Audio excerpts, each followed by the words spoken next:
We're going to take your old list that didn't buy from you, and we're going to run it through our system, and we're going to set up a call. The best part, he said, is you only pay if you sell, and it's 14%. When they set up an appointment to call, 90% of the people were there to answer the phone, and we did almost $500,000 in business.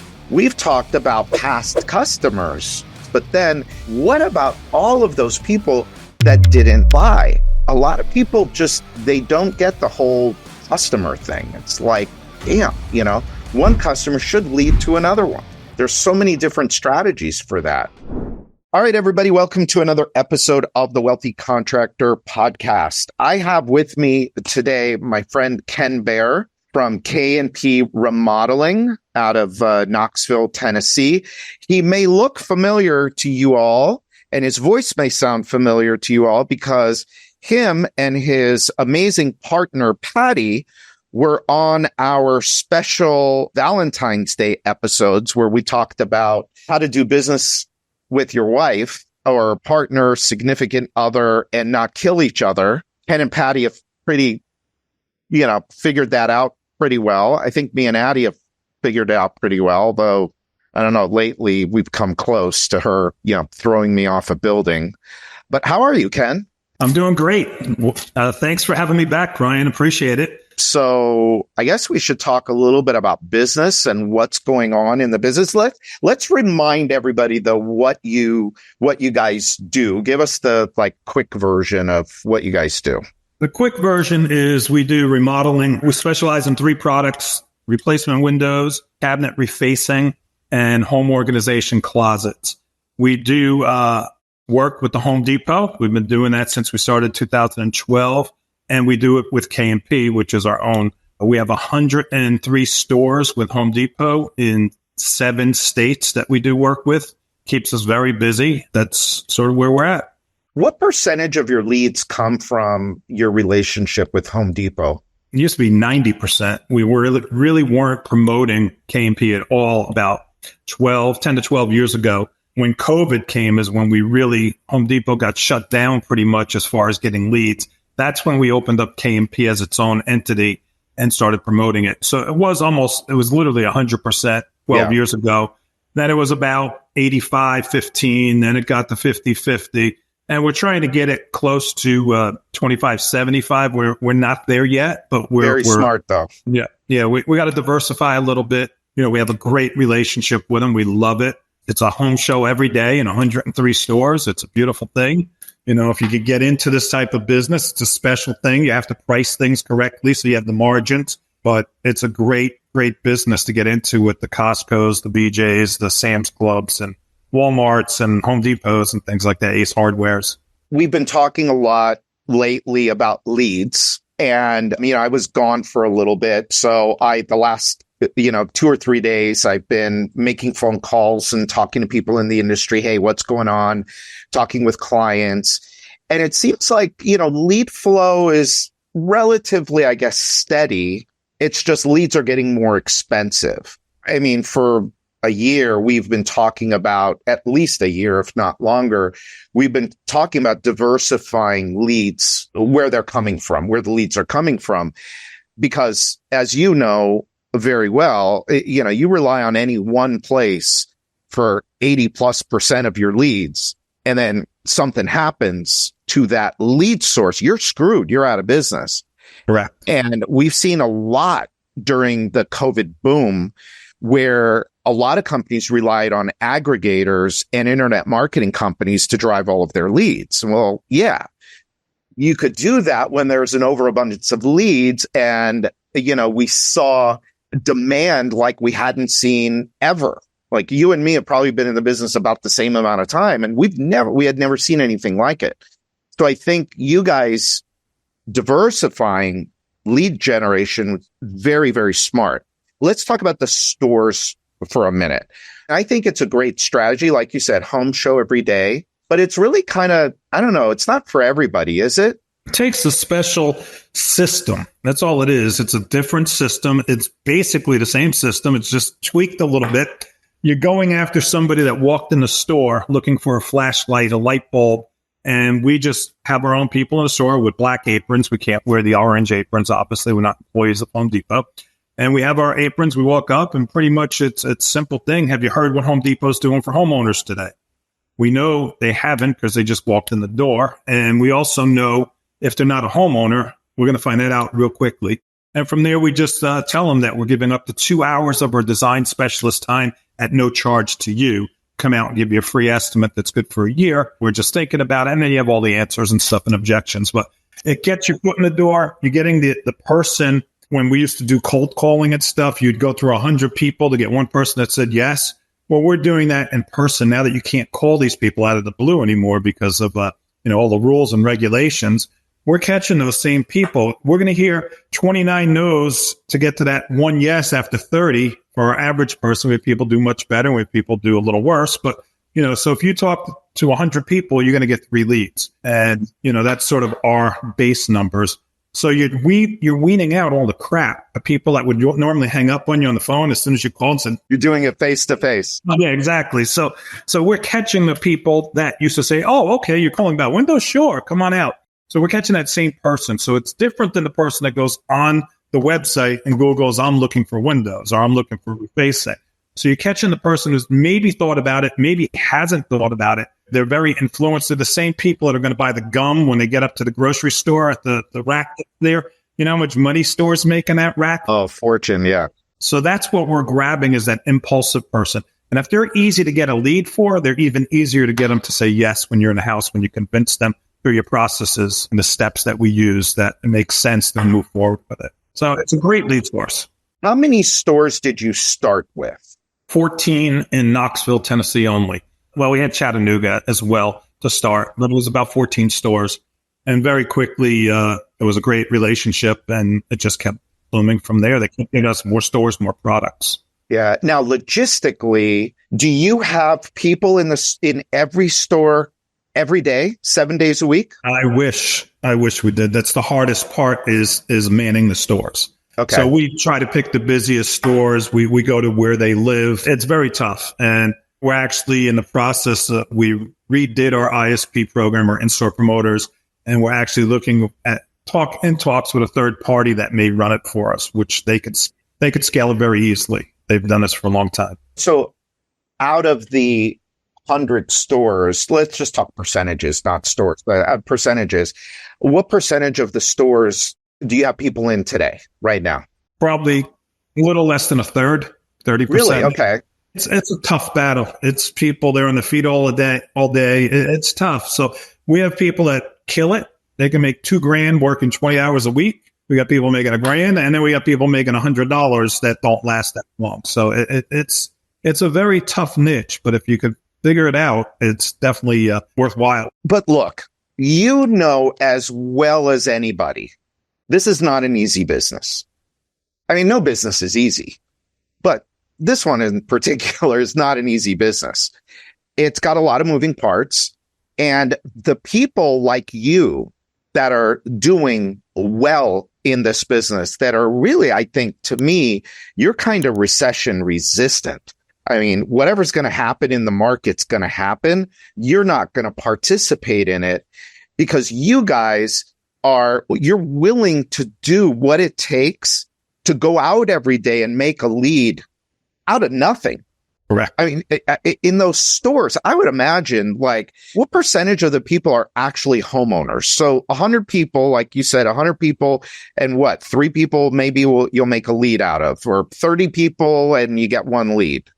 So what percentage of those people aren't even homeowners?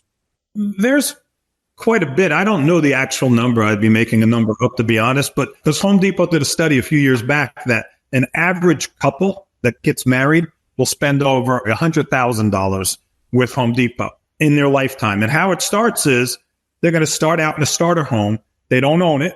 Okay. So they got to buy shelves and stuff like that and plants, so things we don't think about, hooks to hang pictures up. So they don't own a house, but they do shop there. But the majority, I think, is homeowners. Interesting. Okay. So that they buy the first house, they got to fix it up. Then they need windows. Then they need a roof. Then they need flooring. So as over the years, so if the whole point is they're very stringent on us and make sure that we have to treat their customers like gold. which we do, because if they lose somebody because we did a bad job in their kitchen, in their eyes, they lost $100,000 because that's what the person was going to spend with them. To acquire another customer and have that kind of longevity, they get very upset with if you don't handle it. I actually just got a text right before we got on the phone that our VOC, which is voice of the customer score with Home Depot, only on the Home Depot side, was a 4.88 for June out of a 5. So that's customer being happy after we went in their house and tore their kitchen apart and put it back together in 3 to 5 days. That's impressive. But my point in asking you that question is you're getting no a lot. Just like on the phone, if you're cold calling on the phone, you're getting no a lot. But that's the nature of the game. I mean, the people that are really going to be hurting now and in the coming, weeks, months, years are the people that don't have a way of leaving their office and not relying on somebody else to generate a lead for them. Because if you're relying on somebody else to go and generate a lead for you, you're giving up control of your business and, dare I say, your life to somebody else. And so you guys kind of figured that out and said, well, no, we're not going to do it this way. So what else are you doing? I mean, that's a big shift to go from 85-15 to now. We're close to 50-50, 45-50. We're trying to get down to 25. I mean, we're not there yet, but we just placed a lot of stuff, which, what we found was we were doing lead aggregators and spending a fortune with all these people. And we found out we were actually cannibalizing ourselves in certain markets because we had all these people paying for Google, pay-per-clicks and other things. And they were all in the same area. So they're all competing against each other, raising our price even higher when they're high enough as it is. So we've changed that all around. We said, how can we find other vehicles? And that's what we've been trying to do. We've got into, it's an election year. So a lot of people say you don't want to be on TV or they're going to cut you off if you're on TV. They're going to bounce your ad right out, even though you paid for it. They're going to come in and pay more money and get your spot. So we found a very sweet spot that we feel comfortable with. We just started it. So I don't know how good it's going to work or not, but we found that what they won't bounce is the weather and the traffic. So we're sponsoring weather and traffic with a 30-second commercial before and after they do it. So that's never going to get bounced. People always want to see the weather and traffic. So we're doing that in 4 markets. We're trying that. We're doing YouTube, not YouTube TV, YouTube marketed to homeowners within a certain price that they make and their house is worth a certain amount.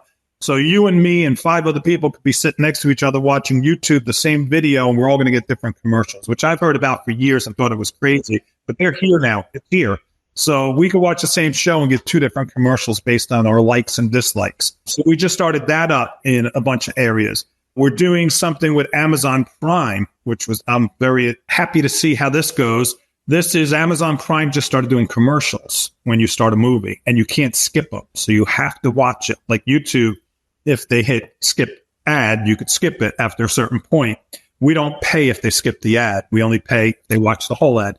On Amazon Prime, they have to watch the video. There is no skip ad. So they're going to watch it before a movie loads. Is that because I have Amazon Prime, me and 100 million other people, but I'm paying for Amazon Prime, so I shouldn't get those commercials. Are you saying I'm going to start to see commercials now? That's what they're telling me. We're going to start to see a commercial before a movie starts. Oh, that'll piss me off. I know, me too. I always pay the extra few dollars like Hulu or something. Oh, yeah, me too. Commercials. Yeah. Here's a question for you. I know the answer, but I think it'll be very good for the listener. Is how do you know if things are going to work or not work? Because now you just said, I'm going to try, we're trying this, we're trying this, we're trying this. How do you know whether or not they quote unquote work and they're profitable for you? Well, we track everything. I mean, we have separate phone numbers that call into our call center and the caller ID shows up immediately. Amazon, YouTube, WATE, WBLT, whatever station we're on, it says Google pay-per-click, it says the website. So they know as soon as it hits. We also have a lot of back of the house stuff like Active Prospect. If people don't know some of these, they should really look into them. I was told about them from a good friend of mine, Scott Berman with Florida Windows and Doors. And he jumped tremendously over the years from 25 million to over 100 million. And he's helped me, the beauty of this business is the mentorship that I see. People see me on this and they reach out to me. I reach out to people like Scott.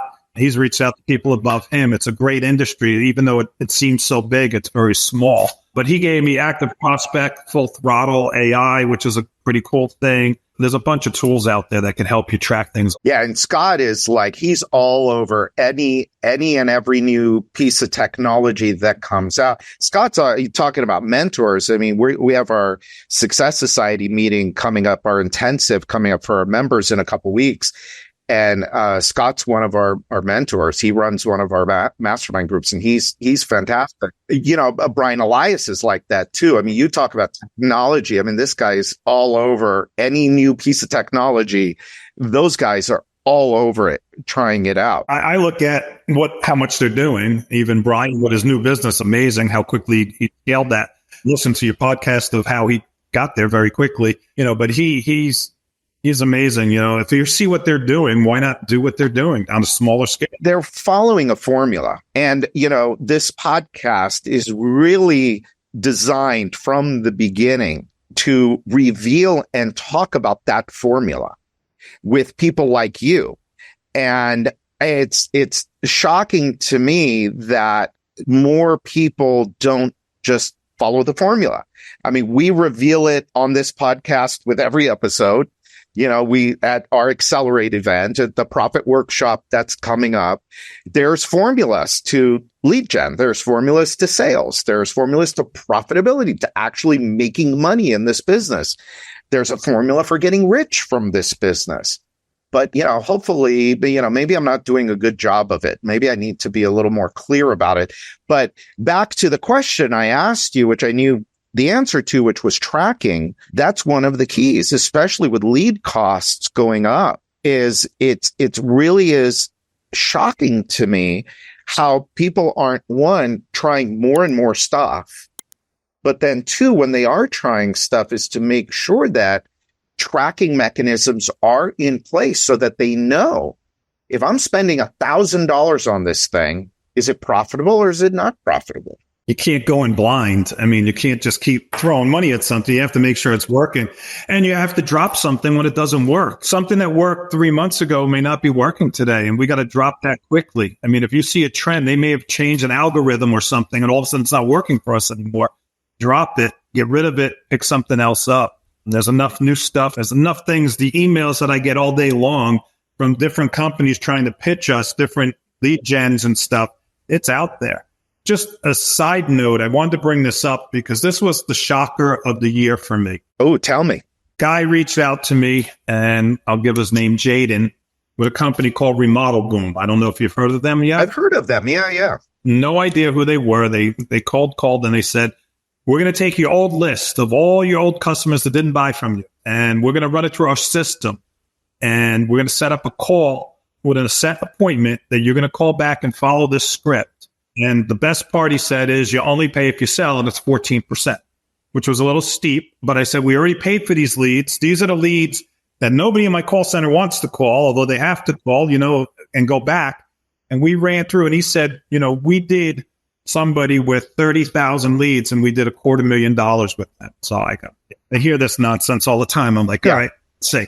We gave them 60,000 names and addresses and whatever, you know. When they set up an appointment to call, 90% of the people were there to answer the phone. They already knew what we were calling about. It was unreal. And we did almost $500,000 in business with the company that we're going to pay. Now I got to pay the 14%. But other than that, it was a beautiful, beautiful thing. And if anybody wants, reach out to them. I'm telling you, this it's found money, though. Yes. Found money sitting in your database. I mean, look, I mean, you know, with G4, we've talked about past customers forever. There's opportunities like that just in the past customer list. But then, what about all of those people that didn't buy? And now look, to those of you listening, and you heard that number, 30,000, 60,000. Yes, big number. He has a big company, but I mean, drop 1 0 off of it. And now you're down to 6,000 names.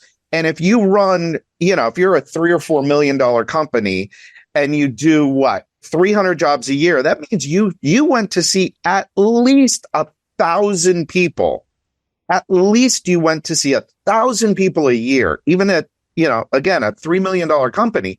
So 5 or 6 years, you've got 5 or 6,000 names. So now you just hand them over to somebody. And if you, again, take a zero off your $500,000 and it's 50,000 in found revenue at a 14% lead cost, that, by the way, that was not how involved was your call center in that?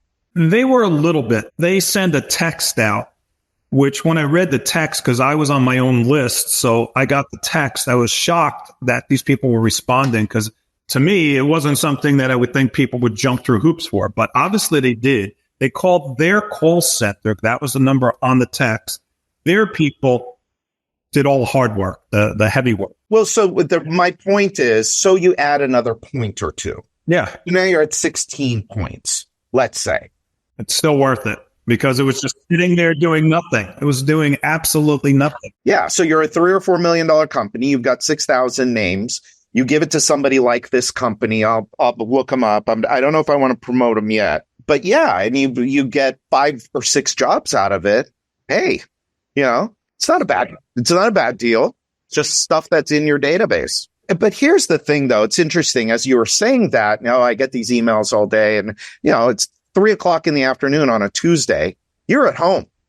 Like, how much are you working now? You have a team of people that are doing all this stuff. Your job, though, is not to be in the weeds. Your job is to be looking out for these opportunities. And so the thing about people being stuck in their businesses, we talk all the time about having a business that works for you. Well, you have to create that. You have to build a team around you. You got to get your profit model right. You have to get pricing model right. You got to have systems and processes. You got to follow the formula that we're talking about. And then you, as the owner now, start looking for these opportunities. And if you're so busy out in the field, if you are out, running from one Home Depot store to another, or dealing with the people that are working in the Home Depot stores, oh my God, you come home at night at 8:00, you're exhausted. You've hardly accomplished anything. And this opportunity to add $500,000 in revenue at a 16% lead cost out of thin air, it would have just passed you by. Yep. And what I do, playing off of that, what you just brought up, I have a marketing manager, and what he does is I get all these emails because I've been doing it forever, so I'm on all the lists. So I email them to him, and then James sets up the appointment. He does the introduction, and he'll give me a synopsis of what the call went, and do we want to pursue this? Does he think we should pursue it? Do I think we should pursue it? Or should we just drop it there? It's not a fit. So he weeds it all out. We go back and we sit down and say, okay, so I'm not doing all this crazy legwork and stuff, as you said. I'm in the office. And that's the biggest change is one, I was at your profitability a couple of years ago with Mark and yourself and Megan Curry.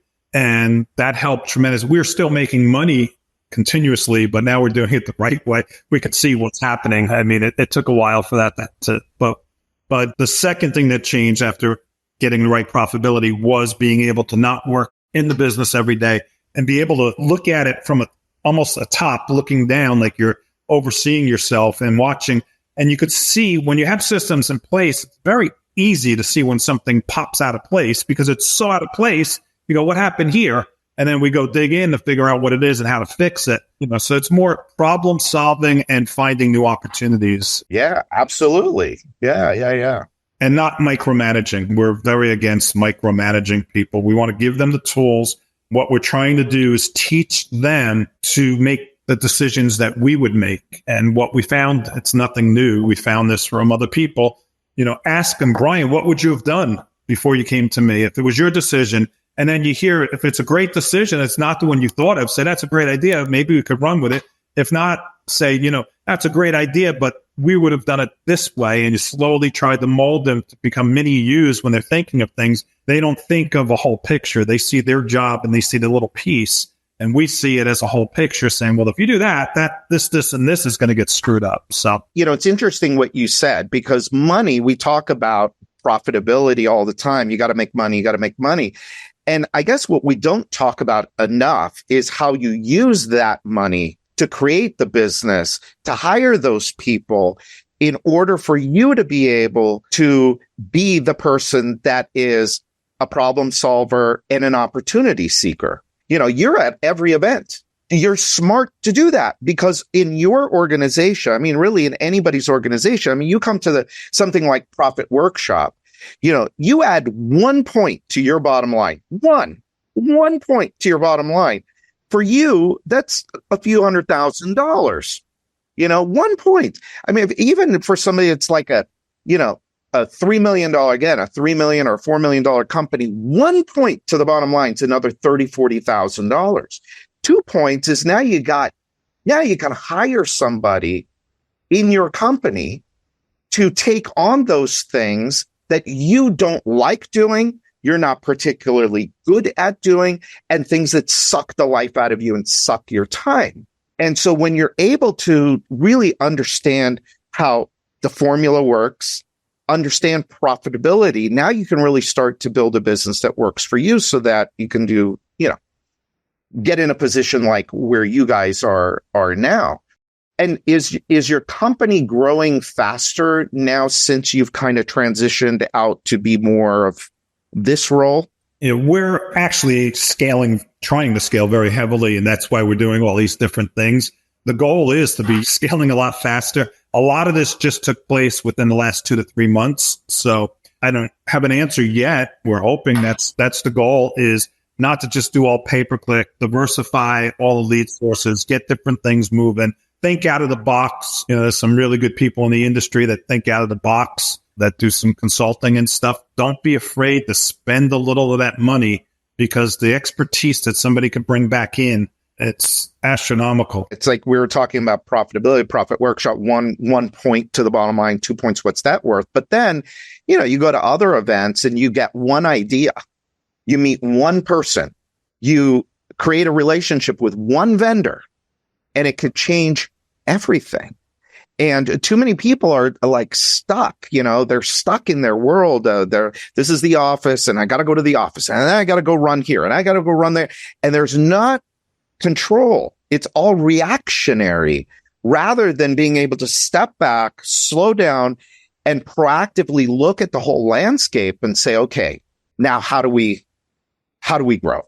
That is the difference. I mean, between making money and making real money. I mean, the difference is you have to get a team in place, and you have to be able to back yourself out and watch, obviously contribute, and obviously feel your worth is there, that you want to work, but, and still get the respect of obviously everybody there. But you want to phase back so you can enjoy life a lot more and get away and do things that are fun, that I enjoy and Patty enjoys. Enjoy your life. We worked hard. Everybody works hard, but we worked hard. We're very blessed, and we appreciate it. We try to take care of our people. We just opened a new division, a new part of our company. My older son is doing it, Michael, and he was an undercover NYPD cop and used to buy drugs all the time in New York in very bad areas. Got out of that, and he's now, he sold for us, came down and sold for a couple of years. It was our first rep ever to get to $1 million quicker than anybody else. And then he wanted to get more involved with the business, not be a salesperson. We really didn't have a position, and he sort of created a position that we sort of needed, and we knew we needed, and we've been wanting to do. We didn't have the time, it's a mixture of two. It's team culture, the culture of the company, everybody that works for us, and community relations, which they're both very important to us. And we didn't feel either one was strong enough as a full-time job, but putting them together, and we're doing a lot of outreach where we're giving back to all the areas that gave us a beautiful living. I mean, they've helped us. Why not give back? We do these things called blessing boxes, which I've never heard of before he got involved with it. A lot of little churches, ambulance corps and things. It's sort of like a free library where people put a box out, you pull a book out and read it, you can put it back in there. This is give what you can, take what you can. And we put food, we go in and fill these food plates. We don't physically go, but we fill these food baskets up in 7 different states on a weekly basis. And we're trying to get, we started a few months ago, we're trying to get 8 places in each area. So we rotate every 2 months and we're constantly giving them different supplies. It's just canned goods and stuff like that. And just giving back. We started something that hasn't happened yet, and knock on wood, we don't want it to happen. We started a disaster relief program where we'll rent a box truck, and we got some jackets and logos and stuff, and people in that area, if there's a tornado or something, we're going to buy a bunch of waters and different things and shoot up there and hand things out, try to help people if there's any kind of disasters in our marketplaces. We're putting together a program to give a wounded soldier a house full of windows.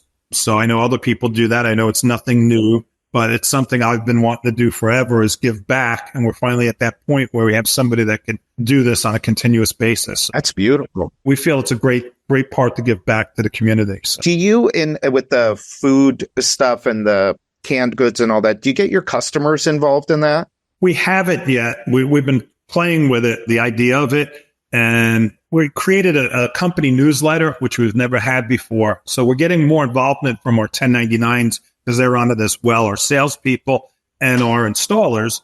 And we have one office in Knoxville. Everybody else works out of their houses, and we have logistic companies. So there's people on islands, and we always felt they were left alone too long sometimes. So this newsletter sort of bonded everybody back together. So we're getting people bought in.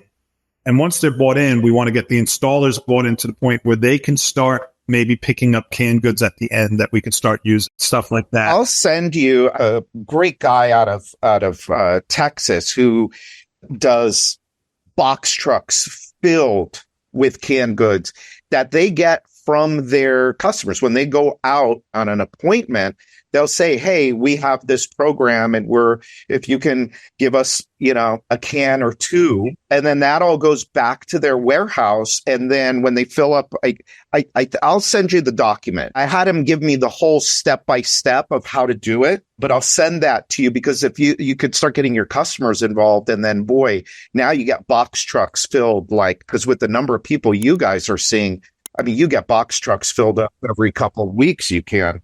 On a different note, what we did was something that I heard from Brian Gottlieb a few times, having, I don't know the term he used because we're using a different term, but salespeople, sales managers.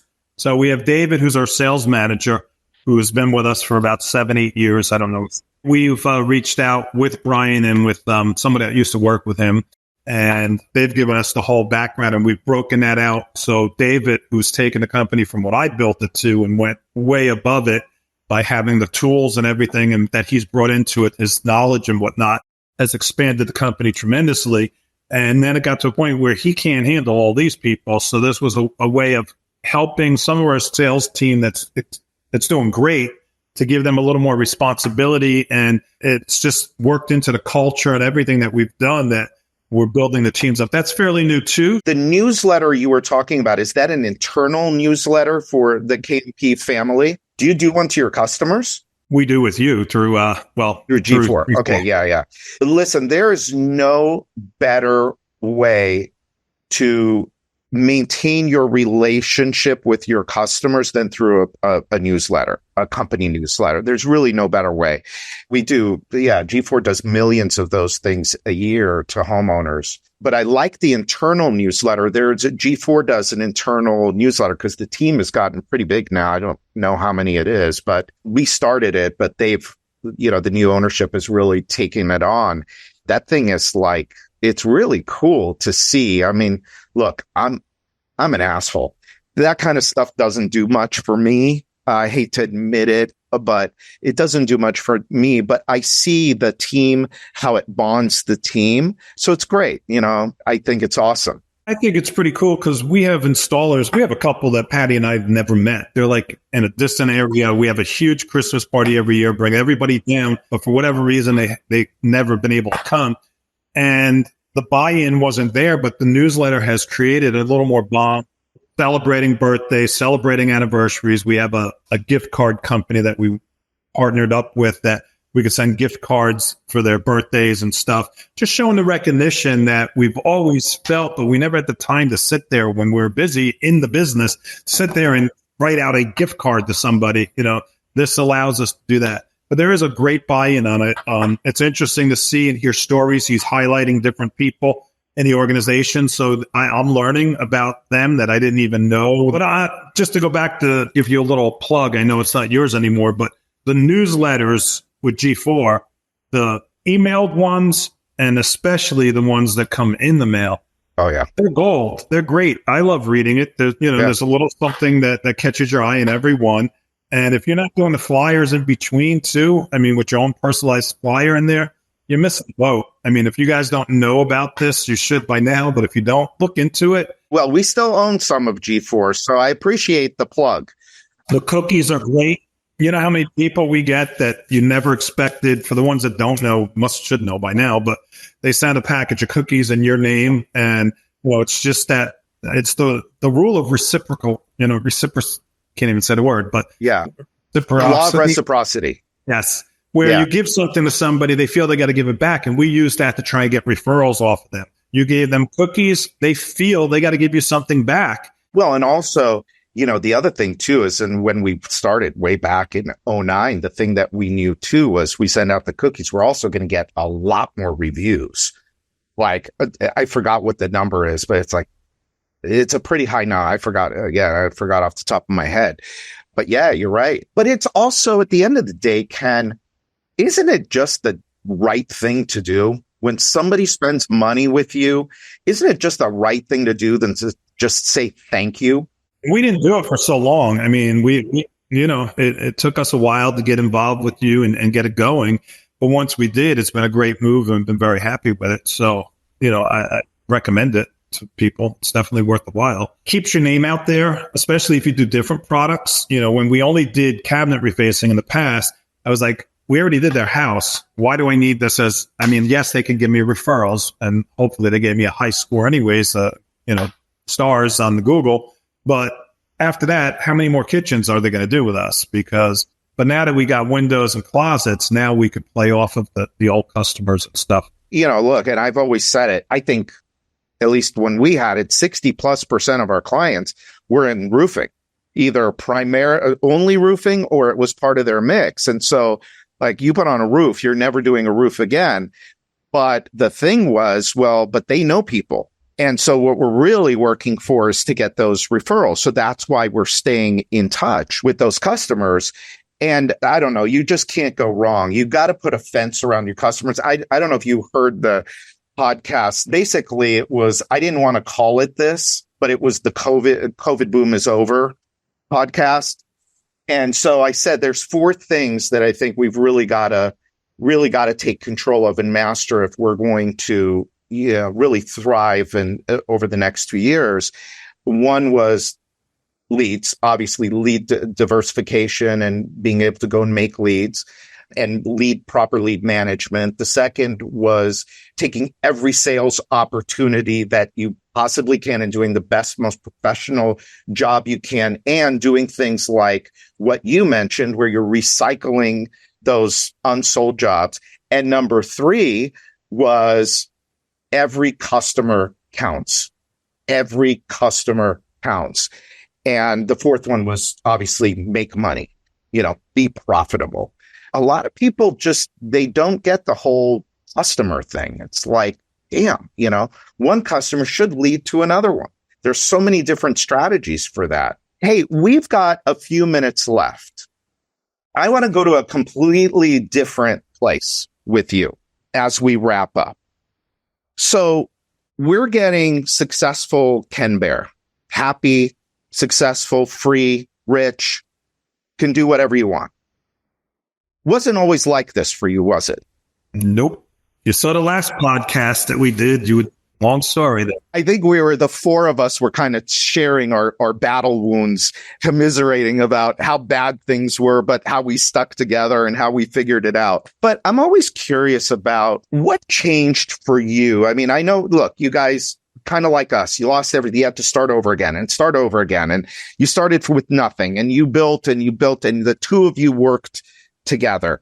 But there was a point, you hit a point, and I don't know what year it was or when it was. For me, it was like 2016 was when I hit that point where it was just like, I got it. It started to click and boom, we went like this. Do you remember when that was for you guys? It's probably close to that. It's probably maybe 17 or 18 where it was like, when we started this only with Home Depot, we had an advantage because we knew what I call it the VIG, the coupon price was, whatever you want to call it. We had to pay them. If they see, I mentioned how we get our own leads before. That's our ISPs. There's two other ways we get leads. Home Depot spends a fortune on Google lead aggregating. And if they get a lead in our area for our product, we get that lead. And so they generated the lead. The other is I walked into Home Depot. I need a kitchen. I go talk to the kitchen designer and they say, well, you're better off getting refacing. So we get leads through the store. So there's three ways we get it. When we generate the lead, we got to pay 12%. When they generate the lead, we got to pay 18%. So we knew that walking in the door. And when we started, we had no ISPs. My other son, Brian, did it for us a little bit when we first started. So we had to mark up enough and know where we needed to be to cover that 18% nut that we were going to have to pay each time we sold something and be profitable. So we were profitable from the first day we went in. And when we were very small, it was me and Patty selling out of the house. My son going to the stores, getting leads, a deal a day. It was crazy. And then somebody told me, he goes, you can continue doing what you're doing and you will make a very good living. Or you could try to build a team to do what we did. That's the route we went. He goes, but you're going to go through ups and downs because you're going to get here. And to get to that next level, you almost have to drop a little bit and invest back into the company. And you sort of go backwards before you go forwards and spring way forwards. And so we do this over the years. So we're always profitable to the point now when you're talking, millions and millions of dollars in business. There comes a point, obviously, where that number is very big in your pocket. And you're like, okay, it's a lot different. I mean, I sit there and it's just surreal. We say we could do anything. I mean, anything that I want to do. I mean, I could go do tomorrow if I wanted to. But let me ask you this, because this is something while I was away, and I could talk to you for an hour. And actually, next time we're together, ask me. And it's a very interesting money conversation because I was in some crazy places where, anyway, do you remember if there was a decision that you made, that you had to make in order for you to say, okay, enough is enough here. I want to go to this. That's been pretty much my whole life, though, honestly. I've always wanted to get bigger, better. I was never happy. That's the entrepreneurial side. That's where my thing is grow, grow, grow. And Patty's thing is, how do I make the growth work? Okay. How do I pull this in? He's throwing so much stuff out there. We're getting so big. How do I run the company and get people under her, which was the key? Again, I've always wanted to grow. I continue want to grow. I know there was a lot of private equity out there that probably still is. We're not looking for that. We have family members that work for us. We have people that have worked for us for many, many years. We're still young at heart, baby, but we're young, enjoying life and being able to get away and do whatever we want while the business is still going. It's why sell it. There's no reason. I don't need this big lump of money when I have money coming in every single week that adds up to the same stuff. So why get rid of it? We can have a conversation about that too. But do you remember if there was a decision that you had to make? I don't. I got to think about what that one big thing was. It would be interesting. Think about it next time we talk, see if something comes up. Because there was something happened. Something happened and you and Patty together, maybe you made a decision and it completely changed the trajectory of your life. Right now, I've got a little fascination with decisions, and this won't go out before our Success Society intensive in a couple weeks, but they're going to get a whole session on decision. And I'm working on a tool about that particular topic because I think all of us are just really kind of one big decision away from where we want to be, but something's preventing us from making that decision. It could be a lot of things, but there's a fear behind it. There's a disbelief of something behind it. But if that decision was made, boy, it could unlock a lot. Yeah, I'm going to think about that because I can't think off the top of my head. I can't think of what it was a lot of little decisions, a lot of little things that added up to getting to a point. Think about it, because there was one thing that happened. I know what it was for me. For me, it was, I'm done. Enough is enough. I've had this goal for 20 years. Enough. I'm done. I am making this happen. It was an income goal. I'm making it happen. And so there was something. So think about it. Yeah. Our story was, if you remember, we had a flooring company that did very well with that. The recession came. So we already knew that we wanted to get back to that point. So this decision probably happened way back then. We knew when we were going to do this, it was going to happen. It was, how do we take the floor company to get so big? I think that was it. And I think it was by accident, to tell you the truth. I think one of our installers wanted to move from South Florida, Southeast to Tampa. And we looked at each other and said, why don't we just open up in Tampa? And that sort of, and then you could still work for us. So that sort of was a big decision back then that we ended up, that allowed us to work in other markets. But I'm not talking about a business necessarily decision. It was more something personal inside of you. There was a desire, there was a want, anyway, I don't know. I've had it. Honestly, I've had it since I was a kid. Well, I have too. I mean, look, I wanted to be rich ever since I was a kid, but it took me 48 years to flip and figure it out. But it stemmed from me making that decision. I'll let you know. I'm going to think that one.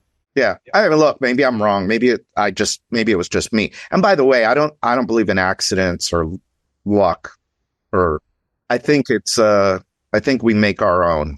I agree. I'll tell you this. This is something I did think about being abroad, being out of this country, is I think if there is luck, I think being born here in this country and being born healthy, I think that's it. That's the luck that we got, because there's a lot of people born in places that are not good. And then you compound that with, it could be, you could be born somewhere like this here, United States, and not be healthy, or you could have both. And that's like bad luck. That to me is like really bad luck. So I think my thinking on luck has changed, but I think it's just at the very, very, very beginning. But who knows? What do I know? I'm going to use your word that you love, and I love as well, mindset. Yeah. Look at these people. They come over from another country with nothing, and they start a business, a hot dog truck, and next thing you know, they got this huge business, or they start cleaning houses because they can't get in anywhere. And all of a sudden, they got this dynasty, this whole empire of cleaning companies. That's the same thing. Their mindset was, I was going to make it. I didn't come here to clean toilets. I came here to run a business and start a business. And that's where it really comes down to. You could lead a horse, but can't make a drink. I mean, exactly. Yeah. You could give everybody every tool in the world, and you would hope if somebody's going, like we go to a lot of these shows that you said, or you listen to the podcast. If you're listening, you've done half the work. You probably did more than half the work. Now just implement what you've been shown. Yeah. And that's, I think, is the missing piece. Is everybody's a little scared to push that one little button that's going to help do what you're saying, get you on that track to get going. Yeah. Well, Ken, thank you for your time. I appreciate it. This has been great. It's always fun talking with you, and having bourbon with you is also a lot of fun. It's great talking with you, Brian. Thanks. For everybody listening, it's another episode of the Wealthy Contractor Podcast. Great story with Ken and his lovely partner, Patty. We mentioned a couple of things here. I'm going to do a couple of shameless plugs here. One is for the Profit Workshop, September 10th and 11th, I think, right here in Miami. You want to focus on profitability. You want to know how to make money. I don't think you can learn from two better guys than Mark Curry and this dude, Brian Kaskavalian. But go to thewealthycontractor.com/profit. All the information is there for you. Until next time, this is Brian Kaskavalian, and this is the Wealthy Contractor Podcast.